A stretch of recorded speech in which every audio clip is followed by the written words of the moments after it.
এবার বাংলাদেশে এসে তো আমি অবাক, বাংলাদেশে এসে এখন সবাই রেডিমেড আলু ভর্তা খাচ্ছে। ধরে আমরা আলু ভর্তা করে আসছি একভাবে, এখন দেখি আলু ভর্তাও রেডিমেড পাওয়া যায়। বাট এটা কি আদৌ আমাদের বাকি আলু ভর্তার মতো হয়? আমি অনেস্টলি অনেক স্কেপটিক্যাল। আমি ফার্স্ট টাইম ট্রাই করছি। আমি এখন অনেক ফিডব্যাকটা দেওয়ার ট্রাই করবো। প্যাকেট ছিল, এখানে কিছু ছিল, ভাজা মরিচ, ভাজা পেঁয়াজ, সরিষার তেল, পরিমাণ মতো লবণ, মেজারমেন্ট একটা পাউচ ছিল পানির জন্য, অ্যান্ড একটা গ্লাভস ছিল। অ্যান্ড এই প্যাকেটটাতে লেখা ছিল এটা 4 জনের জন্য যথেষ্ট।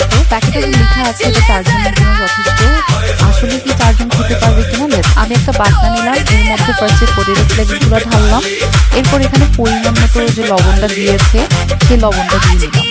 এরপর মেজারমেন্ট যে পাউচটা দিয়েছে সেখানে 150 ml পানি দিতে হবে। তো আমি মেজারমেন্ট অনুযায়ী 150 ml পানি দিয়ে পটেটো ফ্লেক্স এবং লবণটা ফার্স্টে একটু মেখে নিচ্ছি। আমরা যে জুস ধরে আলু সিদ্ধ করে ছিলে, এরপর এটা ঠান্ডা হয়ে আসলে ম্যাশ করে আলু ভর্তা করি, সেম আলু ভর্তার টেস্টটা যদি আসে তাহলে তো অফকোর্স এটা টেস্ট করবে। কারণ যারা ওয়ার্কিং প্যারেন্ট আছে, শুধু ওয়ার্কিং প্যারেন্ট নাই, ব্যাচেলারদের জন্য তাদের হাতে খুব একটা সময় থাকে, তারা যদি এরকম ঝটপট 5 মিনিটের ভিতরে একটা কমফোর্ট মিল খেতে পারে তাহলে তো অনেক ভালো। যাই হোক, এবং লবণটা মাখানোর পর এখানে প্যাকেটে যে ভাজা মরিচ এবং ভাজা পেঁয়াজটা দিয়েছিল সেটাও আমি দিয়ে নিলাম। ভাজা পেঁয়াজ এবং মরিচটা কিন্তু অনেক ক্রিস্পি। শুকনো মরিচ কিন্তু ক্রিস্পি না হলে সেটা মাখাতে কিন্তু মজা নাই, এটা আপনারা জানেন। খুবই ইজিলি আমি ভেঙে নিচ্ছি মরিচটা এবং পেঁয়াজটা একসাথে মেখে নিলাম। তারপর আমি একটু আপনাদেরকে টেক্সচারটা দেখাই, কত ঝরঝরা টেক্সচারটা। এর মধ্যে দিয়ে আমরা সরিষার তেলটা দিব। সরিষার তেলটা দেওয়ার পর এবার সব একসাথে মেখে নিব।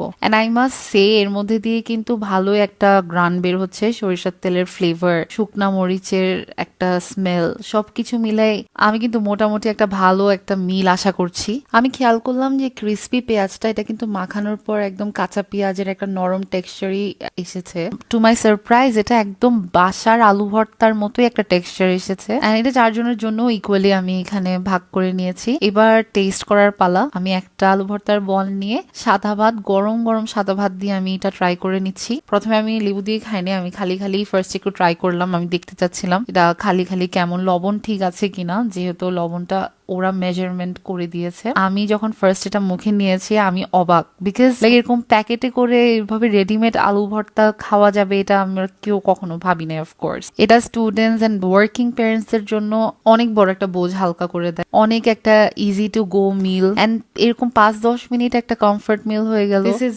Really praise worthy. আমার আম্মু ট্রাই করেছে আজকে আলুজের রেডিমেড আলু ভর্তা, আমার আম্মু অনেক পছন্দ করেছে। আপনারা কেউ এখনো ট্রাই করে থাকলে আমার সাথে ফিডব্যাক শেয়ার করবেন। Thank you.